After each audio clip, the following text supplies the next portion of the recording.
C'est pas parce qu'on utilise des iPads que ça nous empêche d'utiliser Classroom.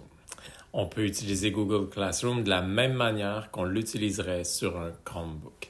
Au fond, le iPad nous donne accès à Internet et à Classroom de la même manière qu'un Chromebook nous donne accès à Internet et à Classroom. Alors, comment on s'y prend? Sur un iPad, on peut utiliser Classroom de deux manières. C'est le même Classroom, mais soit qu'on utilise la version web, soit qu'on utilise l'application.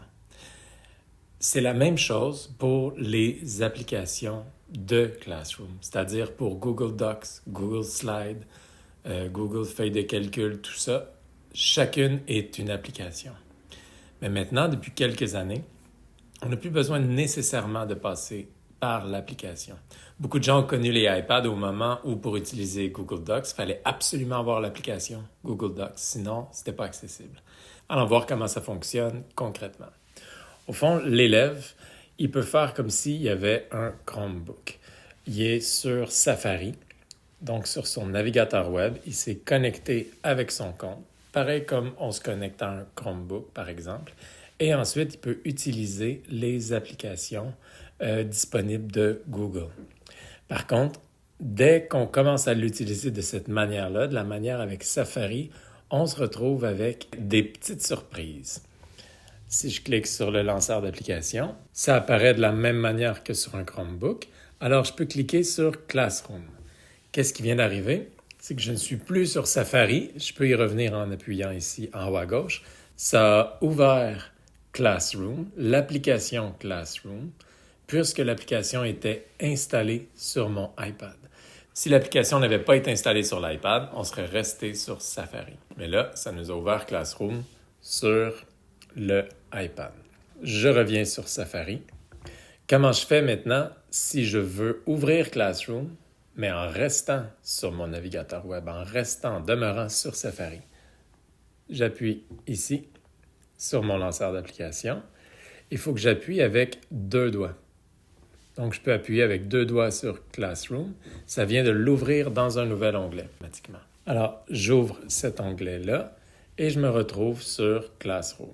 Je peux aller dans le cours qui m'intéresse pour l'instant, dans Travaux et devoirs. Je cherche le premier travail à faire. Donc, je m'en viens ici, je clique dessus et je peux afficher le devoir. Je vois les choses qui sont liées, les documents qui sont liés. Ça n'apparaît pas exactement de la même façon que sur l'application. On va aller voir l'application. On voit ici que c'est séparé en deux. Donc, ici, ce qui concerne mon devoir et ici, les ressources qui concernent mon devoir. Dans le fond, ça, c'est le document que je vais avoir à faire, une copie par élève. Et ici, c'est les ressources. On va aller voir maintenant l'application, ce qui en est sur l'application Classroom. Je m'en viens dans le même devoir. Ici, sur l'application, c'est un peu plus caché. Au fond, ici, j'ai la pièce jointe, la vidéo YouTube, c'est beaucoup moins clair que c'est une vidéo YouTube. J'ai aussi ma copie par élève à faire, mais il faut que je la fasse monter du panneau caché en bas. Donc, j'ai ici ma copie, comme ça, qui est là. Alors, je peux faire monter ou descendre ce panneau-là à volonté, mais on voit que c'est un peu moins intuitif. C'est des choses qu'il faut savoir comme enseignant. Il faut savoir que les élèves, ils vont peut-être pas nécessairement voir qu'ils ont eu un travail à faire, dans le fond. Ici, dans votre travail, c'est caché, donc on ne peut pas présumer qu'ils vont le voir automatiquement. On espère que c'est quelque chose que Google va améliorer. Ils ont annoncé qu'ils allaient améliorer l'application. Ce n'est pas encore fait. Mais si on veut être certain qu'il y ait pas que ce soit un peu plus clair et que ça se présente comme on le voit sur le web, il faudrait que l'application Google ne soit pas installée. Autre chose, si je retourne sur Safari, alors je veux faire mon travail. Si je clique tout simplement sur le travail que j'ai à faire comme ça, vous avez deviné, ça va ouvrir l'application Google Docs, puisque c'est un lien Google Docs. Lui, la première chose qu'il fait, c'est qu'il va chercher si l'application Google Docs est installée sur mon iPad. Alors, je clique sur le lien et comme prévu, ça ouvre l'application Google Docs. Ça ouvre le bon travail dans Google Docs. Mais là, c'est la version application de mon travail que j'ai ici. Je peux le modifier en appuyant sur le crayon ou en cliquant 2 fois dans l'écran pour activer le curseur. Ça fonctionne, il n'y a pas de problème, sauf qu'il y a un peu moins d'options que la version en ligne. Les nouveautés prennent toujours beaucoup plus de temps à arriver. Un des avantages, par contre, avec l'application comme ça, c'est l'affichage se fait bien et on peut travailler en split screen. On peut utiliser 2 applications collées comme ça pour pouvoir passer de l'un à l'autre. Ça va fonctionner. Donc, c'est l'un des avantages d'avoir les applications de Google Workspace, c'est qu'ils travaillent bien avec le iPad. En tout cas, ils travaillent mieux que la version en ligne sur Safari. La version en ligne sur Safari, elle a ses avantages aussi. Comment on fait? Encore là, vous avez deviné, je vais utiliser 2 doigts pour ouvrir le lien dans un nouvel onglet, comme ça ici. Alors là, en cliquant sur 2 doigts, c'est comme si je disais au iPad, prends pas la peine d'aller voir si l'application existe sur le iPad, ouvre-la directement, ce lien-là, ouvre-le directement dans un nouvel onglet. Alors, je suis sur le même Google Docs, mais c'est construit, ce Google Docs-là, pour un appareil qui n'est pas mobile comme l'iPad. Ce n'est pas construit pour un appareil où l'écran est tactile. Alors, c'est vraiment construit pour un appareil qui fonctionne avec la souris. Donc, les menus fonctionnent, mais c'est un peu plus difficile d'y naviguer. Mais, cela dit, on a accès à toutes les options du Google Docs. Par exemple, ici, il y a un message. Le message apparaît beaucoup plus clairement ici, dans la version en ligne, que dans l'application. Alors, les deux ont leurs avantages. Moi qui travaille toujours sur un iPad, je suis habitué de passer de l'un à l'autre très facilement. Mais la majorité du temps, je suis en ligne. Mais pour des élèves qui n'ont pas nécessairement un travail complexe à faire, c'est bien tout simplement de passer par l'application. Souvent, ça va suffire pour la majorité des cas.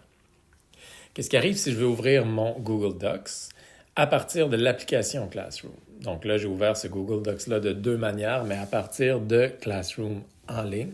Si je veux ouvrir ce même fichier-là, mais à partir de l'application, je m'en viens ici, j'ouvre le devoir et je m'en vais dans le panneau caché pour peser sur le Google Docs.